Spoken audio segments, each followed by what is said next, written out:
हे सगळे आलेत ना तेव्हा तिथं जीसीबी लावून साफ करतात, पण हे आतमधले नाले साफच करत नाही आणि कुणाला दिसू नये म्हणून हे बघा सगळ्या नाल्यांवर ते पत्रे लावलेले आहेत. कशाला ते पत्रे लावलेत? म्हणून कुणाला दिसलंच नाही पाहिजे की नाले साफ झाले नाही. तुम्ही बघा खाली पूर्ण नाले भरलेले आहेत. आता जेपर्यंत हे नाले साफ होणार नाही आम्ही इकडनं हलणार नाही.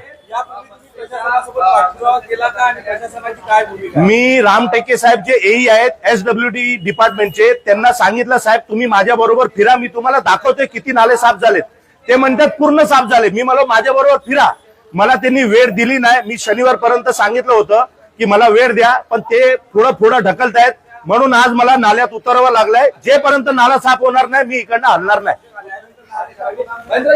तुम्ही नाल्यात उतरलेला आहात, कशासाठी, काय मागणी, काय अधिकाराला तुम्ही सांगितलं? मी राम टेके साहेबांना वारंवार, अर्सुल साहेब आहेत सब इंजिनियर आहेत, त्यांना वारंवार सांगितलं साहेब आत